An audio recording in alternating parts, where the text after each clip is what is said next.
समाधिस्थ मूर्ती भजे ज्ञानदेवम जयांची केले स्मरण होय सकल विद्यांचे अधिकरण तेची श्रीचरण वंदू श्री गुरूंचे ते नमस्कारुणी आता ओम गुरुर्ब्रह्मा गुरुर्विष्णू गुरुदेव महेश्वर गुरु साक्षात परब्रह्म तस्मै श्री ओम सद्गुरु जनार्दनाय नमः विठाला विठाला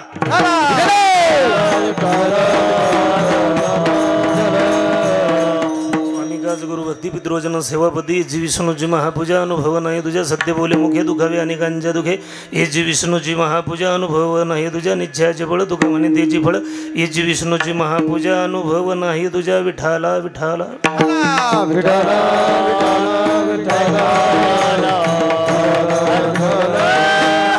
प्रस्तुत कीर्तन रूपी सेवा करता निवडलेला अभंग विश्ववंदने जगद्गुरु तुकोबरायचा अभंग 4 चरणाचा आहे सगळ्यांच्या पाठाचा आहे विठाला विठाला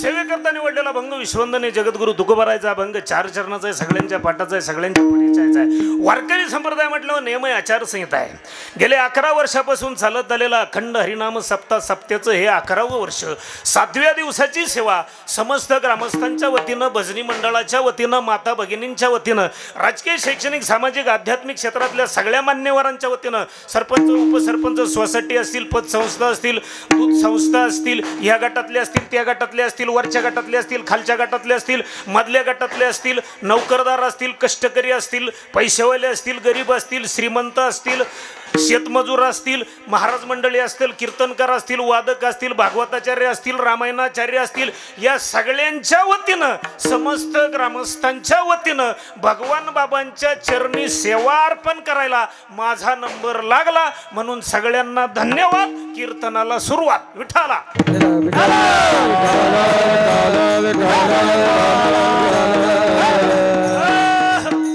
सगळ्यांचे नाव यासाठी घेतले कोणी विसरायला नको नाही का एखाद्याला राग येतो बुवा आपलं नाव घेतलं नाही म्हणून पुनश्च एकदा सगळ्यांना धन्यवाद माझ्या माता भगिनी बहुसंख्येने आहेत त्यांच्यासाठी जोरदार टाळी वाजवायची आणि अजून एक टाळी साऊंड सिस्टीम वाल्यांसाठी वाजवायची आणि दुसरी टाळी महाराष्ट्रातील नामांकित मृदंगाचार्य गायनाचार्य मंडळी या ठिकाणी आहेत त्यांच्यासाठी एक टाळी वाजवायची आणि एक टाळी तुमच्यासाठी वाटवायची विठाला विठाला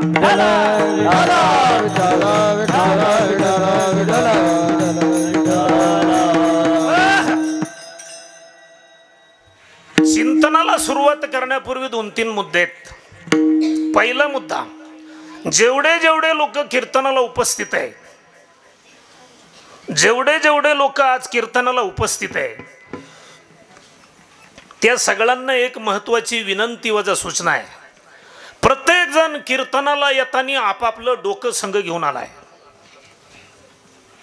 का हात लावून पहा परत मी बोलून देणार नाही डोकं घेऊन आलाय का संग प्रत्येक जण का घरी ठेवून आलाय एखादा डोकं घेऊन आलाय ना सगळे मग इकडे लक्ष द्या कीर्तनाला येताना प्रत्येक जण आपापलं डोकं घेऊन आलाय आणि त्या डोक्यात जन्मताच मेंदू घेऊन आलाय आहे का नाही डोक्यात मेंदू मग त्या डोक्यातल्या मेंदूमध्ये सध्या हलकट विचार चालू आहे त्या डोक्यातल्या मेंदूमध्ये सध्या हलकट विचार चालू आहे कांद्याचे बटाट्याचे चिंगळ्याचे लसणाचे गाजराचे सोयाबीनचे तुरीचे ऊसाचे पैशाचे बंगल्याचे गाडीचे सोन्याचे संपत्तीचे टावेलचे टोपीचे बनेलचे अंडरपॅन्टचे बुंदीचे सरपंचाचे आमदाराचे खासदाराचे पाण्याचे राजकारणाचे हे सगळे हलकट विचार आहे कोणते विचार आहे हलकट हलकट हे विचार सगळ्या सध्या आपल्या मेंदूत चालू आहे म्हणून 1.5-2 तास भगवान बाबांच्या चरणी आपण सेवा अर्पण करणार आहे म्हणून भगवान बाबांच्या दरबारात आपण बसलोय ना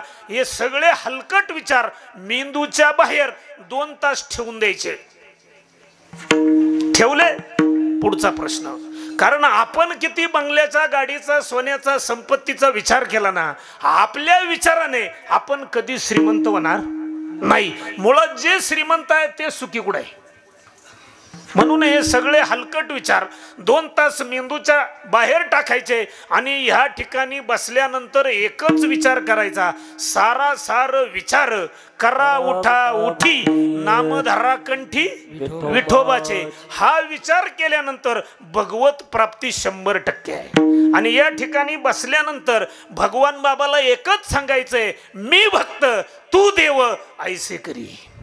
देवा मी तुझा आहे आणि तू माझा आहे. म्हणून कीर्तनाला सुरुवात करण्यापूर्वी अजून एक वाक्य, सगळ्यांनी टाईट फाईट बसायचं. कानाच्या मफलिरी शाली बिली ब्लँकेट गोदाड्या बिदाड्या सतरंजा रगी बिगी सगळे बाजूला ठेवा सोडून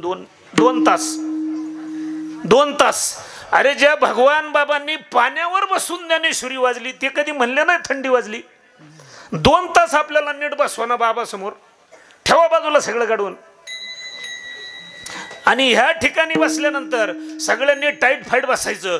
तुम्ही बोलायचं मी बोलायचं, त्याचं नाव कीर्तन.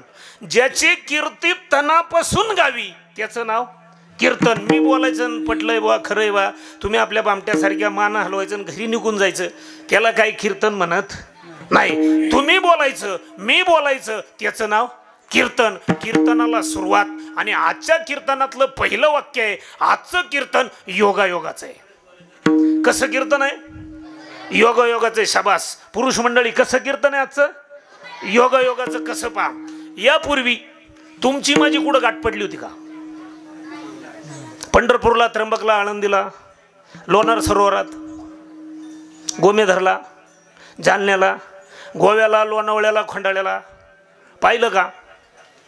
टीव्हीला पाहिलं असेल, जी टॉकीजला, फक्त मराठीला, सन मराठीला, यूट्यूबला, व्हॉट्सअपला एखादी क्लिप तिकडं पाहिलं असेल. परंतु तुमची आणि माझी आजची भेट भगवान बाबांच्या संत वामन भाऊंच्या कृपा आशीर्वादाने तुमची माझी आजची भेट नुसती भेट नाहीये, जीवाशिवाची भेट आहे. कोणती भेट आहे? जीवाची आणि शिवाची योगायोगाची भेट आहे. कोणती भेट आहे? योगायोगाची. मग तुम्हाला जवळच सांगतो, यापूर्वी आपण चंद्रावर भेटलो का? मंगळावर, इंद्रलोकात, स्वर्गात? मग इथंच का भेटलो? योगायोगाने. करेक्ट. म्हणून आजचं कीर्तन योगायोगाचं आहे. प्रत्येक गोष्टीला योग असावा लागतो. तुम्हाला मी पटवून देतो पहा, माझ्या दृष्टीनं तर लई खास योग, लई खास. ए पोरांनो इकडे लक्ष द्या. तुम्ही शाळेत जाता का सगळे? नक्की. मग सांगा पोरांनो, भारताचे पंतप्रधान कोण? महाराष्ट्राचे पंतप्रधान कोण?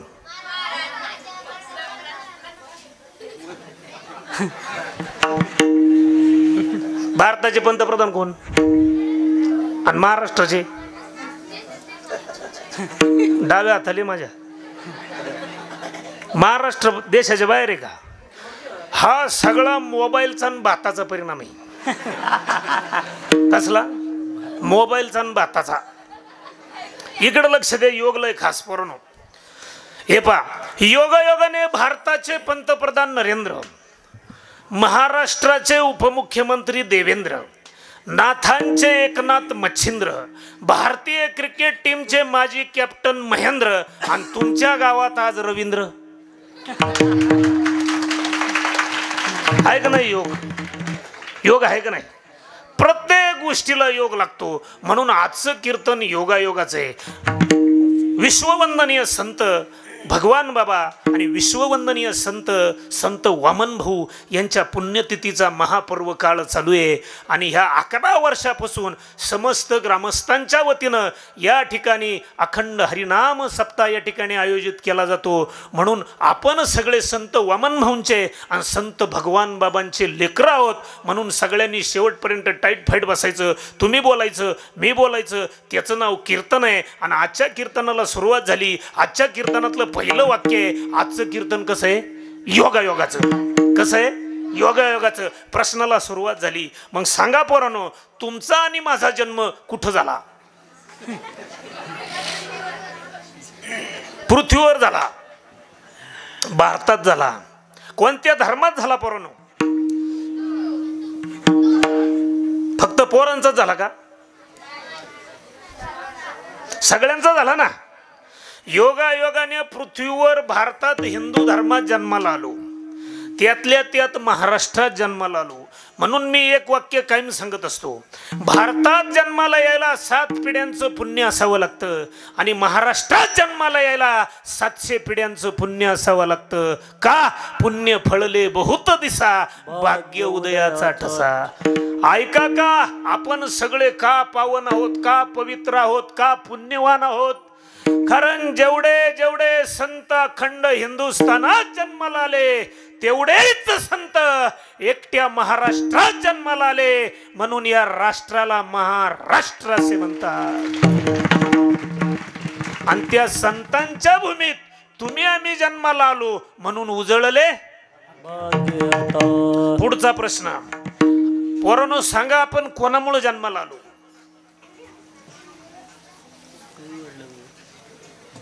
ऑप्शन 1 देवामुळे आलो, 2 संतामुळे आलो की आई वडिलांमुळे आलो? आई आणि वडील देवाच्या कृपाशीर्वादाने माता पित्यांच्या माध्यमातून धन्य आम्ही जन्मा आलो, दास विठोबाचे झालो. पवित्र ते कुळ पावन तो देश, जेथे हरीचे दास जन्म घेते, जेथे हरीचे दास जन्म घेते, जेथे हरीचे दास जन्म घेते, जेथे हरीचे जन्म घेते. पवित्र ते कुळ पावन तो देश, पवित्र ते कुळ पावन तो देश, पवित्र ते कुळ पावन तो देश, पवित्र कुळ पावन तो देश. वा, संतांच्या देवाच्या कृपा आशीर्वादाने माता पितांच्या माध्यमातून महाराष्ट्र सारख्या पावन भूमीत तुम्ही आम्ही जन्माला आलो. प्रश्न बसल्या बसल्या थोडा मेंदूला ताण द्यायचा आहे, स्वतःच्याच अंतकरणाला प्रश्न विचारायचा आहे. आपण जन्माला माता पित्यांच्या माध्यमातून आलो, आल्यानंतर आपण करतोय काय? आपल्याला करायचंय काय? जायचंय कुठे? हे 2-3 प्रश्न फटाफटा स्वतःच्या अंतकरणाला विचारा. एखादा म्हणेल महाराज मी जन्माला आलोय गावचा सरपंच होण्यासाठी, एखादा म्हणाल महाराज मी जन्माला आलोय आमदार होण्यासाठी, करोडपती होण्यासाठी, करोडो अरबो रुपयाची संपत्ती कमवण्यासाठी मी जन्माला आलोय, 10-5 कोटीचा बंगला बांधण्यासाठी जन्माला आलोय, 5-50 एकर जमिनीचा मालक होण्यासाठी जन्माला आलोय, 10-20 गाड्यांचा मालक होण्यासाठी जन्माला आलोय, 10-5 टन सोनं मी साठवण्यासाठी जन्माला आलोय, 5-25 कोटीची ठेव बँकेत ठेवण्यासाठी मी जन्माला आलोय. त्यांच्यासाठी प्रश्न आहे,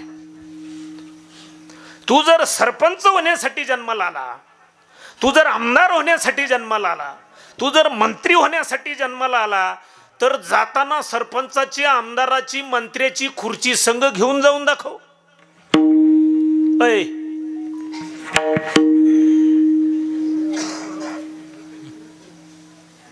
सरपंच जाणार आहे, खुर्ची राहणार आहे. आमदार जाणार आहे, त्याची खुर्ची राहणार आहे. मुख्यमंत्री जाणार आहे, मुख्यमंत्र्याची खुर्ची जाणार आहे. आपण बांधलेला बंगला आपण जाणार आहे, बंगल्याचा मालक दुसरा तयार होणार आहे. गावातले सगळे लोक जाणार आहे, ओझरा गावचे, परंतु गाव जाग्यावरच राहणार आहे, अभंग जाग्यावरच राहणार आहे. बाबा जाणार आहे, साऊंड सिस्टीम वाला जाणार आहे, लगेच नाही अजून 5-50 वर्ष थांबणार आहे. सिस्टीम जाग्यावरच राहणार आहे. मृदंगावाला जाणार आहे, मृदंग राहणार आहे. आपण सुद्धा जाणार आहे, फक्त आपल्या जीवनात केलेली भक्तीच राहणार आहे. म्हणून प्रत्येकाने भक्ती केली पाहिजे आणि ती भक्ती कळण्यासाठी विश्ववंदनीय जगद्गुरु तुकोबाराय सांगतात, स्वामी काज, गुरु भक्ती, पितृवचन, सेवापती आणि हीच विष्णूची महापूजा. दुसरा अनुभव घ्यायची गरज नाही. स्वामी स्वामी स्वामी स्वामी म्हणजे नेमकी काय?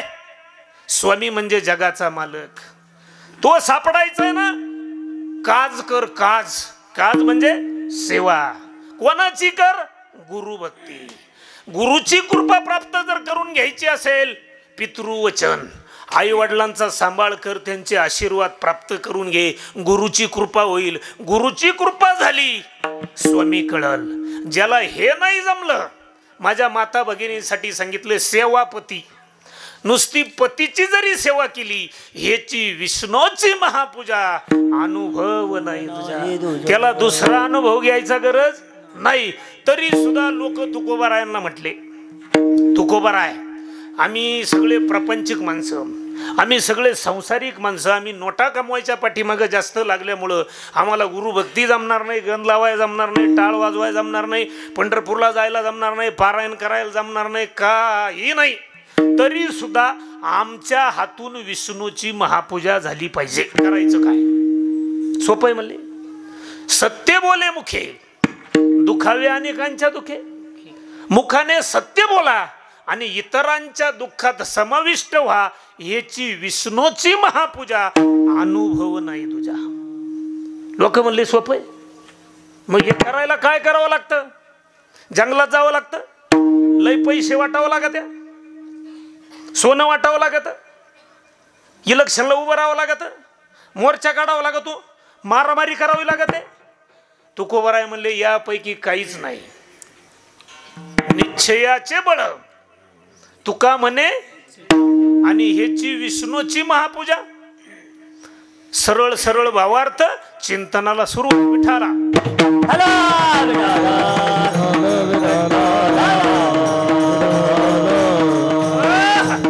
मग या महाराष्ट्रात हिंदू धर्मामध्ये आपण माता पित्यांच्या माध्यमातून सगळे जन्माला आलो. मग जन्माला आल्यानंतर तुमच्या माझ्या बाबत एक फार मोठा चमत्कार झाला. थोडा मेंदू चालवा.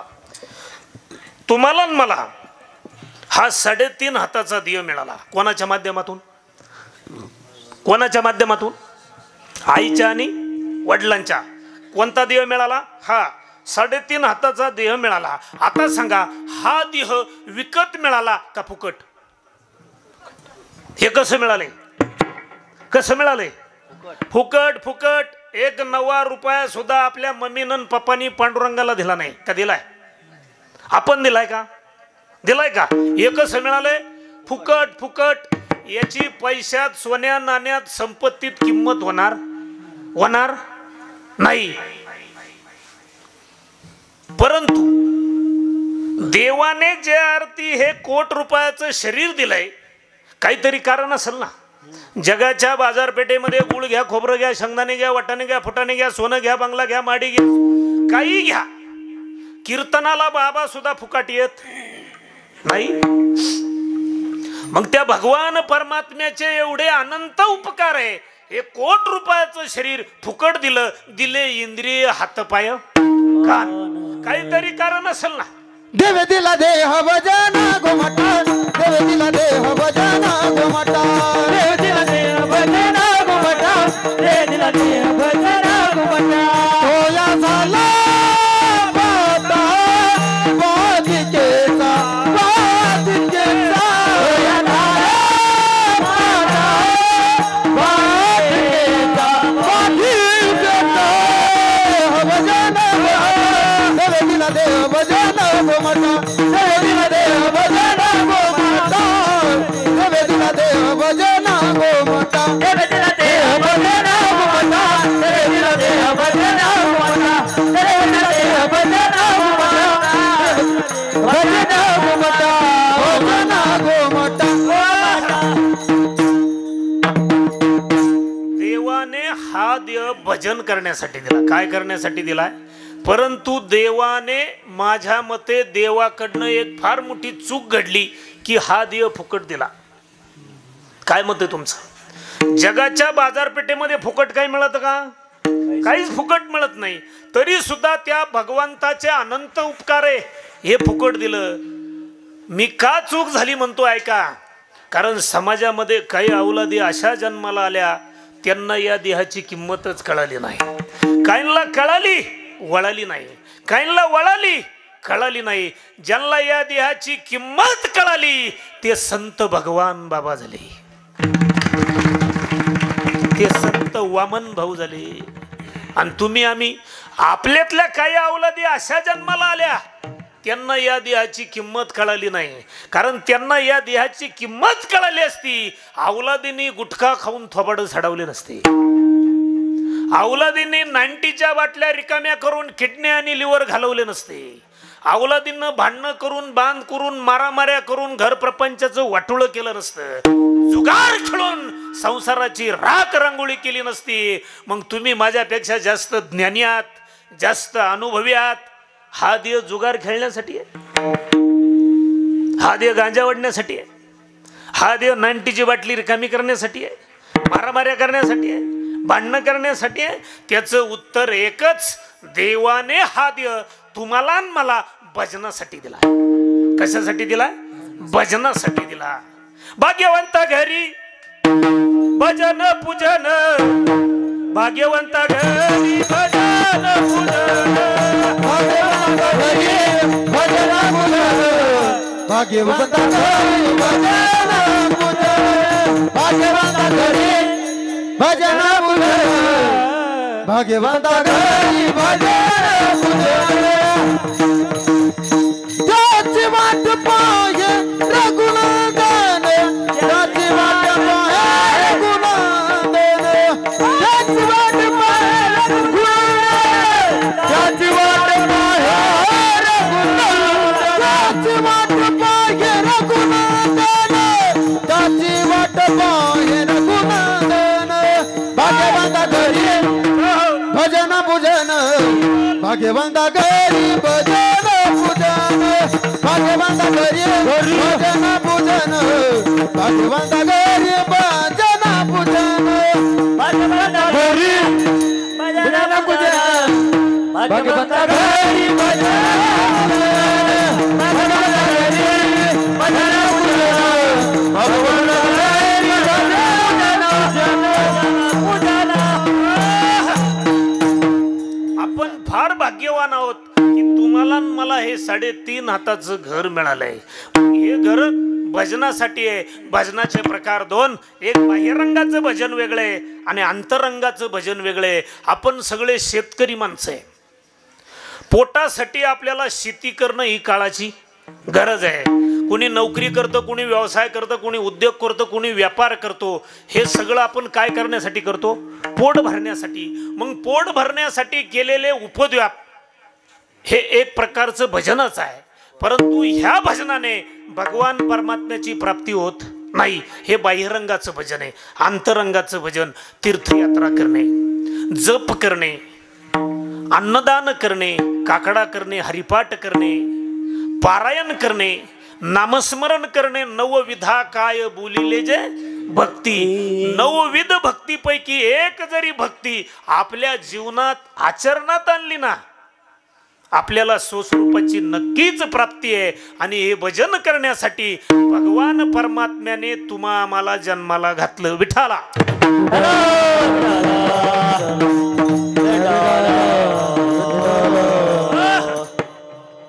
इथपर्यंत फिट झालं. भारतात हिंदू धर्मात महाराष्ट्रात माता पित्यांच्या माध्यमातून हा देह तुम्हा आम्हाला भजन करण्यासाठी मिळाला. आता प्रश्न असा तयार होतो, भजन कोणाचं केलं पाहिजे? काय प्रश्न तयार होतो? भजन कोणाचं केलं पाहिजे? 1, भजन देवाचं केलं पाहिजे. 2, भजन संताचं केलं पाहिजे की भजन आईवडिलांचं केलं पाहिजे? टाळी वाजवायच्यासाठी कोणाचं केलं पाहिजे? कोणाचं केलं पाहिजे? महिला मंडळ कोणाचं केलं पाहिजे? आईचं आणि वडिलांचं. आपण कोणाचं करतो? डायरेक्ट देवाचं. डायरेक्ट देवाचं. तुम्ही म्हणाल बाबा लईच गांजा प्याला काय असं का म्हणतोय? तुम्हाला पटवून देतो मी. पहा, प्रश्न घ्या, विचार. आपल्याला जर आईनं वडिलांनी जन्माला घातलं नसतं, पंढरीचा पांडुरंग कळाला असता का? संत भगवान बाबा कळाले असते का? संत वामन भाऊ कळाले असते का? हे ओझर आगाऊ गाव कळालं असतं का? किती आगाऊ हे कळालं असतं का? महाराष्ट्र कळाला असता का? मग जगातला पहिला देव आपल्यासाठी आपली आई आणि आपला बाप पितृवचन. पहिला देव कोण आपल्यासाठी? आई आणि बाप. मग काही लोक म्हणते बी महाराज मी एवढ्या दिंड्या केल्या, एवढं पारायण करतो, अख्खा उलटा गाथा पाठ आहे, सुलटी ज्ञानेश्वरी पाठ आहे, हरिपाठ पाठ आहे, काकडा पाठ आहे, सगळं पाठ आहे, तरी सुद्धा माझ्या स्वप्नात सुद्धा देव अजून आला नाही, येणारच नाही. कसा येईल? वर गंटळांक कायम लोकांच्या वाईटावर डोळा, देव येईन कसा स्वप्नात?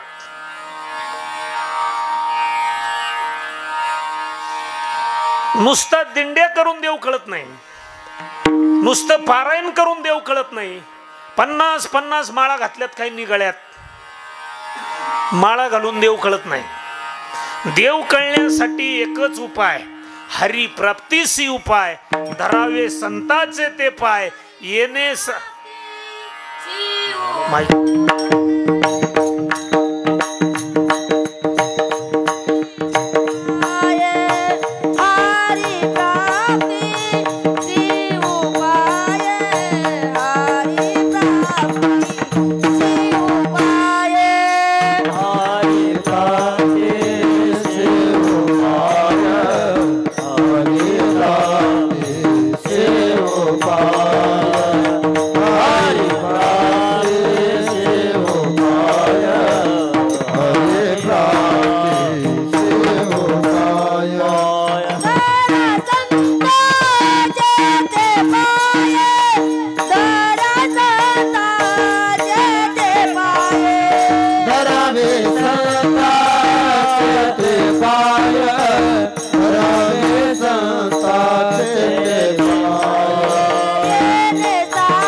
बंधने संता विना प्राप्ती नाही, ऐसे वेद देती गोई. किती दिंड्या कर, कितीही माळा घाल, जोपर्यंत तुझ्या जीवनामध्ये संत भगवान बाबांसारखे संत इथे नाही, तोपर्यंत तुला स्वस्वरूपाची ओळख होणे नाही. म्हणून पितृवचन, संत आपल्यावर कृपा करण्यासाठी आईची वडिलांची पहिले सेवा सांगितली. आपण कोणाची सेवा करतो? संताची करतो किंवा देवाची? देव त्यांनी प्रसन्न होत नाही. तुम्ही माझ्यापेक्षा जास्त ज्ञानी आहात, जास्त अनुभवी आहात. मला एक सांगा, पंढरीचा पांडुरंग कोणासाठी आला रे? पुंडलिकासाठी. भक्त पुंडलिकाने निष्काम सेवा आपल्या माता पित्यांची केली. माता पित्यांच्या सेवेवर जगाचा मालक प्रसन्न झाला, नाही घडविला, नाही बैसविला, वळवंटात उभा राहिला. आईच्या आणि वडिलांच्या सेवेवर प्रसन्न झाला. ना आपण चाललो बोंबलत दिंडीत, अजिबात जाऊ नका. माया बापा के बाळा काशी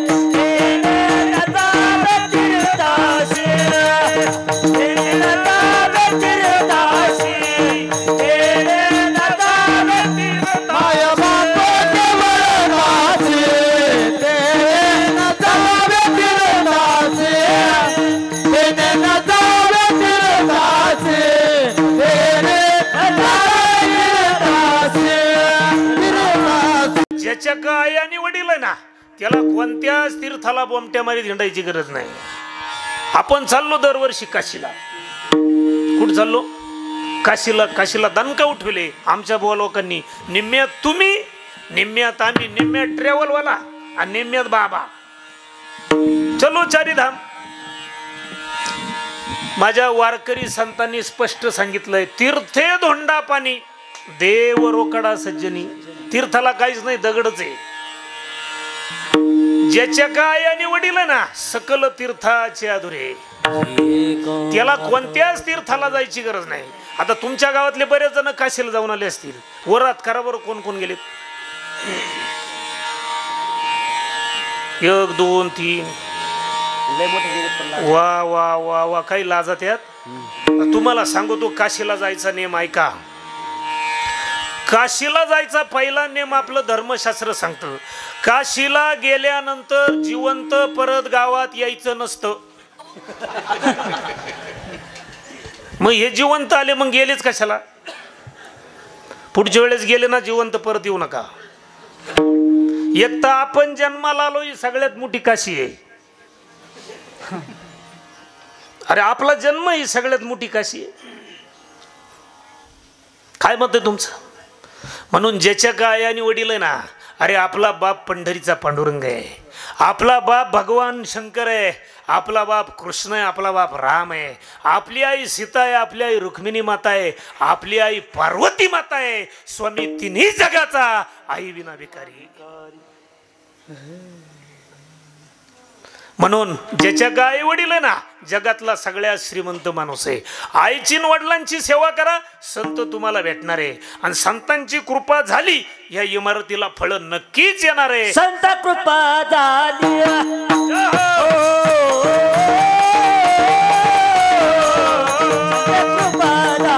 संत कृपा झाली.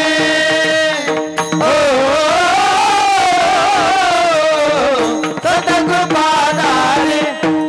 इमारत पळाली, इमारत पळाली, इमारत पळाली. ओ संत कृपा झाली.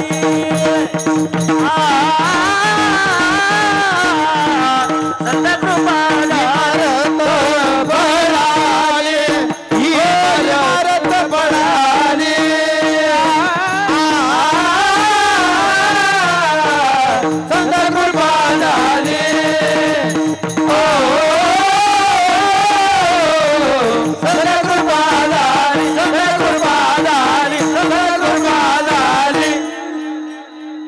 म्हणून आईची वडिलांची सेवा करा. आज बहुसंख्येने या ठिकाणी माझ्या माता भगिनीच्या उपस्थित आहे, त्यांच्यासाठी एक 2-3 वाक्य मी बोलतो. महिला मंडळ, तुम्ही माझा आहे, मी तुमचा आहे. आपण सगळे संत भगवान बाबांचे सेवेकरी आहोत. महिला मंडळ, तुम्हाला एक मी कळमळीची विनंती आजच्या या पर्व कालावर करतो. महिला मंडळ, तुम्ही आजपासून मंदिरात जाऊ नका. महिला मंडळ, तुम्ही आजपासून कोणत्याच तीर्थाला जाऊ नका.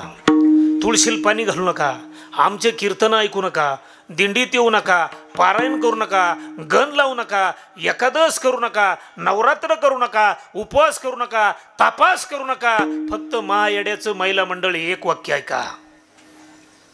आपल्या ईश्वरासारख्या सासू सासऱ्यांना आपल्या आचरणाने त्यांच्या डोळ्यात पाणी येऊ देऊ नका. हीच पंढरीच्या पांडुरंगाची आणि रुक्मिणी आई साहेबाची सेवा आहे. काय मत आहे तुमचं? आपल्या आचरणाने आपल्या सासू सासऱ्याच्या डोळ्यात पाणी येत असेल, तू किती नवरात्र कर, नवे नवे देवीच्या देवळात जाऊन दिवसा फाशी घे, देवी तुला नाही प्रसन्न होणार. खोटं वाटत असेल तर सकाळीच प्रयोग कर, मी निघून गेले हो. 10वा फुकाट आपल्याकडनं. मने नाही भाव, म्हणे देवा मला देवा शनी पावायचा नाही. म्हणून आपल्या आईची वडिलांची प्रथम सेवा करायची. तुम्हाला पटवून देतो, जगात सगळ्यात मोठी विभूती आपल्या ओझरा गावासारखं गाव होतं. गावची लोकसंख्या 2-4 हजार असेल. जनतेतून थेट सरपंच निवडून आले. 8-9 मेंबर असतील. सरपंचाच्या हातात नारळ आहे, उपसरपंचाच्या हातात गुलाल आहे, कार्यकर्त्यांक अगरबत्त्या आहे, एक जणाक काड्याची पिटी आहे. 5-50 कार्यकर्ते ग्रामपंचायतच्या गेटमध्ये गेले, नारळ फोडणार. गावातलं एक फेट्यावालं म्हातारं काठी टिकीत ग्रामपंचायतच्या गेटमध्ये आलं. सरपंच साहेब जय हरी, निवडून आल्याबद्दल शुभेच्छा. सरपंचाला वाटलं नारळ फोडायचा, खुर्चीत बसायचं, गावचा कारभार सुरू करायचा. सरपंचाला आनंद झाला. वारकरी बाबा शुभेच्छा द्यायला आलेत. म्हणले बाबा कब्बर चहा पिऊन जा, खोबऱ्याचा कुटका खाऊन जा, एखादा पेढा खाऊन जा. चहा पिऊन जा म्हणले. तुमच्याकडे पितात का खातात? चहा काय करतात? पितात ना. बाबा म्हणले पेडाही खातो, चहाही पितो, खोबऱ्याचा गुटखाही घेऊन जातो, माझ्या एका प्रश्नाचं उत्तर द्या. सरपंच म्हणले खुर्चीत बसू द्या, 5 वर्ष तुम्ही विचारायचं, 5 वर्ष आम्ही सांगायचं. बाबा म्हणले पेडाही नको, चहाचा कपही नको, कुटकाही नको. अहो म्हणले बाबा नाराज का? अहो मग तुम्ही आमच्या प्रश्नाचं उत्तर देत नाही, मग तुमचा कुटकाही नको पेडाही नको. उपसरपंचाला वाटलं बाबा वारकरी साधा बोळाय, म्हणे देऊन टाका बाबाचं उत्तर. बाबा विचारून काय विचारील? लाईट बिलाचं, पाणीपट्टीचं, घरकुल योजनेचं, रस्त्याचं, एखाद्या योजनेचं विचारील. सरपंचाला आनंद झाला. म्हणले बाबा नाराज होऊ नका, पहिलाच दिवस आहे, काय विचारायचं ते विचारा. बाबा म्हणले विचारतो, एक अट आहे, माझ्या प्रश्नाचं उत्तर जोपर्यंत बरोबर तुम्ही देत नाही तोपर्यंत तुम्हाला नारळ फोडता येणार नाही. म्हातारं नागाट होतं. म्हणले विचारा प्रश्न. जुने माणसं कोणत्या शाळेत शिकले नाही महाराज, पण बुद्धीनं कसे हुशार. सरपंचाला थोडंसं शंका निर्माण झाली. म्हणले बाबा प्रश्न विचारायचं कारण? म्हणले भाऊ प्रश्न विचारायचं कारण तसंच आहे, तू 5-7 लाख घालून सरपंच झालास, कोणत्या गटाकडून झाला, कोणत्या जातीकडून झाला, कोणत्या पक्षाकडून झाला, कसा झाला याच्याशी मला घेणं देणं नाही. हा 5-7 हजार लोकसंख्येचा गाव 5 वर्षासाठी सांभाळायला तुझ्या ताब्यात द्यायचा आहे. मला तुझा मेंदू तपासायचा आहे, तुला नॉलेज किती? कोण म्हणते? म्हातारा बाबा. म्हणले मग बाबा विचारा. बाबांनी साधा सोपा प्रश्न विचारला. बाबा म्हणे सांगा सरपंच साहेब, सगळ्यात मोठं कोण? किती सोपा प्रश्न आहे, किती सोपा प्रश्न आहे. आता हे 7-8 लाख घालून सरपंच पहिल्यांदाच निवडून आला तर गडी लय मूडमध्ये तो म्हणला बाबा काय प्रश्न विचारला? सगळ्यात मोठं सरपंच म्हणला. बाबा म्हणले 100% बरोबर. प्रथम नागरिक या नात्याने गावात 5 वर्षासाठी कोणाला मान असतो? बरोबर उत्तर आहे म्हणे तुमचं, परंतु माझ्या प्रश्नाचं उत्तर हे नाही. पुढचा म्हणला उपसरपंच मोठा, त्याच्या पुढचा म्हणला तलाठी मोठा, गर्दीतून एक जण म्हणला सर्कल मोठा, त्याच्या पुढचा म्हणला एक तहसीलदार मोठा, पुढला म्हणला प्रांत मोठा, त्याच्या पुढचा म्हणला जिल्हाधिकारी मोठा. गर्दी वाढायला लागली ग्रामपंचायतच्या गेटमध्ये. एक जण म्हणला बाबा आपला गावच सगळ्यात मोठा. बाबा म्हणले बरोबर आहे, परंतु माझ्या प्रश्नाचं उत्तर हे नाही. 10 मिनिटं झाले ते शिपायाने कुलूप उघडलं होतं. शिपायाच्या हातात कुलूप, चावी तशीच. शिपाई कटाळलं. ते म्हणलं सरपंच साहेब पहिलाच दिवस आहे, चहा सांगू? बाबा म्हणले नाही, 10 तारखेला माझी पेन्शन जमा होती, सगळ्यांना स्पेशल म्हशीच्या दुधाचा चहा पाहिजे, माझ्या प्रश्नाचं उत्तर अगोदर बरोबर द्या. मग गर्दीतून परत एक जण म्हणलं बाबा सगळ्यात मोठा आपला तालुका, त्याच्या पुढचा म्हणला जिल्हा, एक जण म्हणला बाबा सगळ्यात मोठा महाराष्ट्र. तोपर्यंत 100-150 लोक ग्रामपंचायतच्या गेटमध्ये जमा झाले. गर्दी वाढायला लागली. एक जण म्हणला भारत देश मोठा, एक जण म्हणला आशिया खंड सगळ्यात मोठा. गर्दी वाढायला लागली. 32 वर्ष पोरांना भूगोल शिकवलेले मास्तर पुण्यामध्ये नोकरीला होते, रिटायर झालते आणि 15 दिवस झाले गावात राहायला आलते. गुरुजी मारुतीच्या दर्शनाला आले. ग्रामपंचायत मध्ये गर्दी दिसली. गुरुजीनं गर्दी डोकं घातलं. गुरुजी म्हणले बाबा मी 32 वर्ष पोरांना भूगोल शिकवलाय, तुमच्या प्रश्नाचं उत्तर मी 100% देतो. अजून भूगोल विसरलो सुद्धा नाही, 15 दिवस झाले रिटायर झालोय. आता गुरुजी म्हणल्यावर फिट उत्तर द्या ना. सरपंचाला वाटलं आपण पटकन मोकळे होणार. आता गुरुजीचं भूगोलाचं डोकं लावलं. गुरुजी म्हणले बाबा सगळ्यात मोठी पृथ्वी. काय म्हणले गुरुजी? सगळ्यात मोठी पृथ्वी. आता एक गांजा पिऊन येलो होतं सकाळी. ते म्हणलं गुरुजी आमच्या बाबाला टापा बिपा मारायचा नाही, पटन असं उत्तर सांगा. ते म्हणे तू सांग. मला सांगतो मग. तो म्हणला पृथ्वी काय की बडी, वो तो शेष के माथे पे खडी, इसलिए कोण बडा? शेष बडा. शेष. त्याच्या पुढचं म्हणलं ओम नमः शिवाय. शेष काय का बडा, वो तो भगवान शिवजी के गले में पड़ा, इसलिए कौन बड़ा?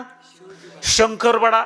त्याच्या पुढचा म्हणला शंकर काय का बड़ा, वो तो कैलाश में पड़ा, मग इसलिए कौन बड़ा? त्याच्या पुढचा म्हणला कैलास काय का बडा, उसे रावण ने 3 बार उखाडा, इसलिए कोण बडा. आता रावण बडा म्हणल्यावर राम भक्तांना राग आला. ते म्हणले जय श्रीराम. रावण काय का बडा, उसे मेरे भगवान श्री राम ने एक ही तीर से मारा, इसलिए कोण बडा. राम मोठे तर राम. बाबा म्हणले राम मोठे, शंकर मोठे, परंतु त्यांचा माझ्या उत्तराचा मेळ लागत. सरपंच म्हणला आपले 5-7 लाख जात्यात काय नु पहिल्या दिवशी. पहिल्याच दिवशी राजीनामा द्यावा लागतो काय. खट्याळ गिराईक मिळालं. आमच्या एका गांधावाल्याने डोकं लावलं. गांधावाला म्हणला बाबा रामजी काय के बडे, रामजी काय के बड़े, वो तो संत वशिष्ठ जी के चरणों में पड़े, इसलिए कोण बडा. संत मोठेत. निर्गुण असणारा भगवान परमात्मा सगुण रूपात आणला. संत चरण रज लागता सहज. आपण सारखे करी तत्काळ नाही काळ वेळ तया लागी. मग जगात सगळ्यात मोठं कोण. संत. बाबा म्हणले संत मोठे आहेच आहे, परंतु माझ्या प्रश्नाचं उत्तर हे नाही. आता काय करायचं. आमच्या एका वारकऱ्याने डोकं लावलं. तो म्हणला बाबा तुमच्या प्रश्नाचं उत्तर मी देतो, 1001% बरोबर देतो. संत काय के बडे, संत काय के बडे, संत तो अपने माँ बाप के पेट से पड़े, इसलिए कौन बड़ा. धन्य माता पिता तयाची, धन्य माता पिता तयाची, धन्य माता पिता तयाची, माता पिता तयाची.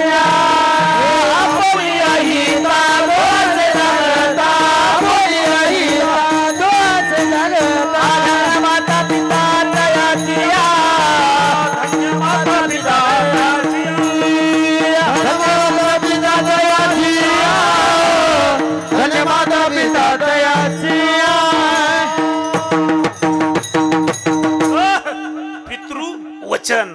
मग या जगामध्ये सगळ्यात मोठी विभूती आहे आई आणि वडील, मग संत, आणि शेवट वेळ मिळाला तर भगवंत आहे.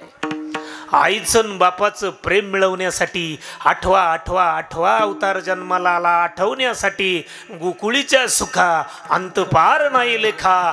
बाळकृष्णानंदा घरी आनंदल्या नरणारी. राजा दशरथाच्या पोटी भगवान श्री रामचंद्र कौसल्याच्या पोटी जन्माला आले आईचं बापाचं प्रेम मिळवण्यासाठी. म्हणून इथून पुढं कोणत्याच देवाला वेळ मिळाला तर जा, वेळ मिळाला तर आमचे कीर्तन ऐका, वेळ मिळाला तर दिंडीत जा, वेळ मिळाला पटलं तर गळ्यात माळ घाला. परंतु गळ्यात माळ घालण्या अगोदर, तीर्थयात्रेला जाण्या अगोदर मनापासून शिव स्वरूप, पार्वती स्वरूप, सीता स्वरूप, राम स्वरूप आई वडिलांची सेवा करा. जगाच्या मालकाने केली, रावणाने केली हो आईची सेवा का नाही केली. आणि आपण रावणाला उठतो. रावणा इतका पुण्यवान महात्मा या जगात आतापर्यंत झालाच नाही. काय मत आहे तुमचं, काय मत आहे तुमचं. रावण जर पुण्यवान, रावण जर पापी असता, राम प्रभू भेटायला लंकेत गेले असते का. गेले असते. आपल्याला पंक्तीला माळीवाला जेवायला मिळाना, पंक्तीला माळीवाला जेवायला मिळाना, आणि महाविष्णू साक्षात रावणाला भेटायला लंकेत गेले. मग काहीतरी रावणाचं पुण्य असेल का नसेल. नक्कीच पुण्यवान होता. कारण रावणाने इतकं पुण्य केलं होतं, आपल्या आईची सेवा केली होती. आईसाठी भगवान शंकराचा आत्मलिंग आणून दिला. आत्मलिंग. आपण आईला औषध आणून देऊ शकत नाही, आईला वेळेवर दवाखान्यात नेऊ शकत नाही, आईला वेळेवर भाकर देऊ शकत नाही. रावण नक्की श्रेष्ठ होता. म्हणून रामचरित्रातून, कृष्ण चरित्रातून, रामायणातून, महाभारतातून आपण काय शिकलं पाहिजे. आईची वडिलांची सेवा, पितृवचन. संत भगवान बाबांना त्यांच्या मातेनं एक अमूल्य अशी भेट दिली होती. कोण सांगतं काय दिली होती, काय दिली होती. संत भगवान बाबांच्या कानामध्ये जे कुंडल होते का नाही रुद्राक्षाचे, आईची भेट होती. आणि भगवान बाबा कायम सांगायचे, माझ्यासाठी माझी आईची आठवण मला सतत राहावा, म्हणून आईनं दिलेले जे रुद्राक्ष कुंडल होते शेवटपर्यंत बाबांच्या कानात होते आणि आज सुद्धा ते कुंडल भगवान गडावर आहेत. म्हणजे संतांनी सुद्धा आपल्या पुढे आदर्श घालून दिला आईच्या वडिलांचा सेवाचा. आणि लहानपणी संत वामन भाऊंचे आईवडील 1.25 महिन्याचे 1.5 महिन्याचे असताना वारले. चमत्कार काय झाला महाराज, संत वामन भाऊंच्या 65-67 वर्षाच्या आजीला पाना फुटला. संताचा महिमा तो बहु दुर्गम, शाब्दिकाचे काम नाही येथे. 65-67 वर्षाच्या आजीला पाना फुटला आणि त्या आजीचं दूध पिऊन वामन भाऊ महाराज मोठी झाली. संतांचा महिमा आहे. आज आपले पोरं जन्माला आल्या आल्या त्यांना बाटली लागते, आईला दूधच नाही. काय कारण? आपला आहार बदलला, आपली बुद्धी भ्रष्ट झाली, आपले संस्कार बदलले, माणसाची नीती बदलली. आई रे बैमान दुनिया, आई रे बेईमान दुनिया, आई रे बेईमान दुनिया, आई रे बेईमान दुनिया, आई रे.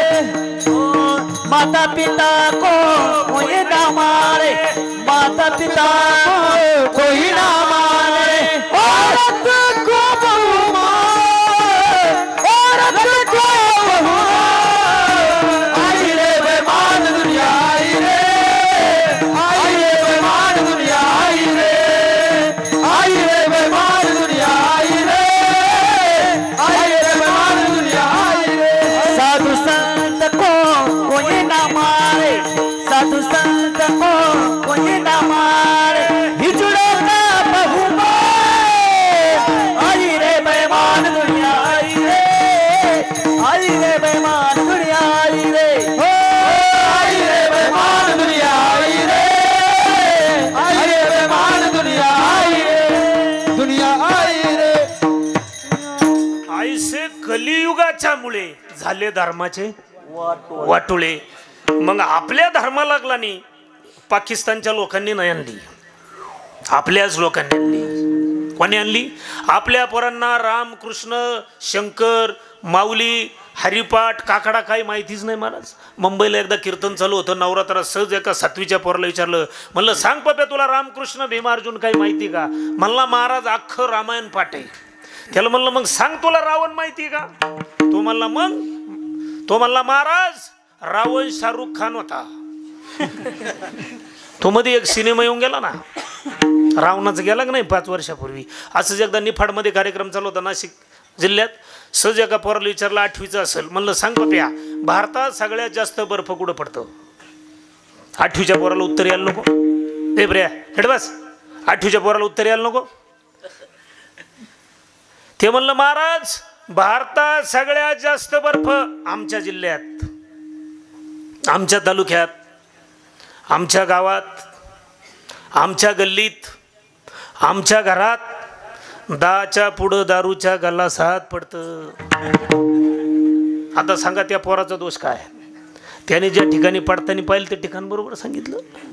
ज्या धर्मामध्ये आपण जन्माला आलोय, गंगा गोदा कृष्ण कोयना चंद्रभागा इंद्रायणी सरस्वती नर्मदा माता आहे.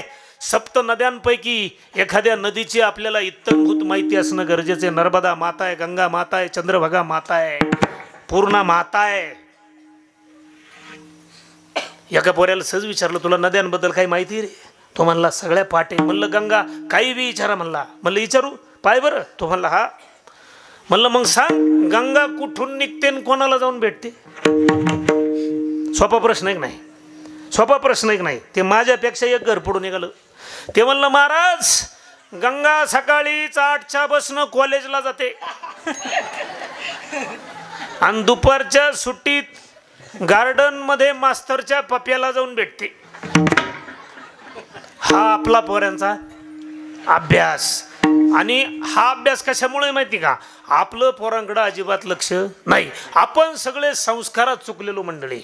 संस्कार नावाची गोष्ट आपल्यावर राहिली नाही. आपल्या खेड्यात बरं आहे, शहरात लय अवघड आहे महाराज. मी तुम्हाला पटवून देतो. कीर्तनाची सुरुवात या 2-3 वाक्यांनी झाली. भारतात जन्माला आलो, महाराष्ट्रात जन्माला आलो, हिंदू धर्मात जन्माला आलो. मला सांगा आपण सगळे महाराष्ट्रात जन्माला आलो, आपली भाषा कोणती रे? सगळी कोणती?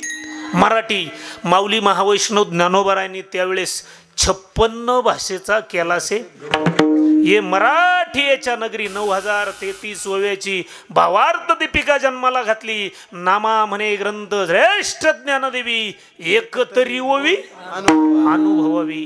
राजा मराठी होता, भाषा मराठी आहे, वाङ्मय मराठी आहे आणि आपण मराठी महाराष्ट्र राज्यात जन्माला आलोय. ज्ञानाची भाषा आहे, मातृभाषा आहे, आईची भाषा आहे. आपण सगळ्यांनी मराठी बोललंच पाहिजे.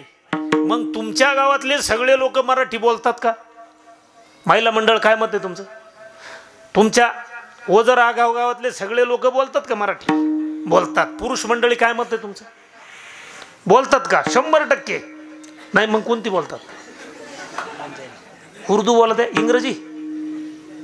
आपण सगळे मराठी माणसं आहोत. भाषा आपली कोणती आहे? मराठी. आणि ती बोलणं गाळाची गरज आहे. तुमच्या सगळ्यांचं मत आहे आम्ही सगळे मराठी बोलतो. माझ्या एकट्याचं मत आहे 90% लोक गावात आज या मिनिटाला मराठी बोलत. तुम्हाला मी पटवून देतो. तू ये इकडे स्वेटरवाला वरती मधला तू डुलके घेतो. तू मागचा ये फोटो काढायचा तुझा. चल ये इकडे एक सेल्फी काढायचा. तू मागचा ये रे. कुणीतरी एक जण या पटकन या फोटो काढायचा. फक्त ये ये ये ये चल चल चल चल ये. वा वा टाळी वाजवायसाठी. वा वा वा वा.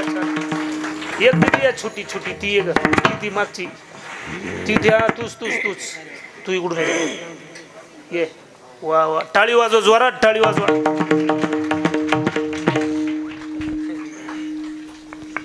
तुमच्याच गावातलेच नाही पाहून घ्या बरं. परत यांचे कोणी जर आईवडील असेल तर यांना रागवायचं आणि रागावलं तर माझ्या बरोबर यायचं. पुढच्या वर्षी 2 महाराज पाहिजे गरज जमल ना?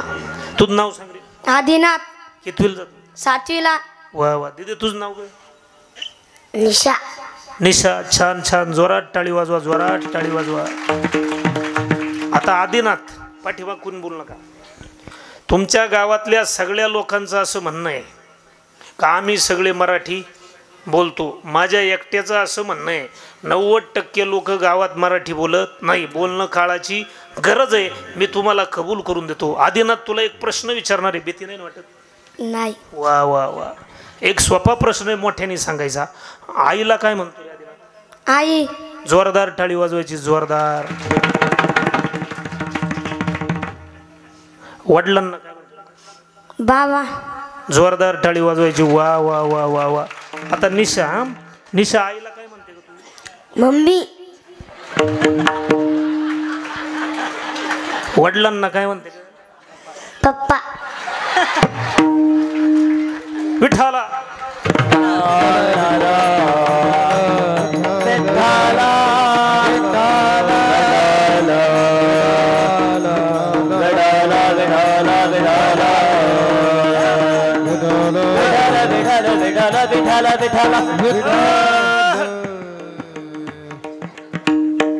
सप्त्याचं किती वर्ष आहे?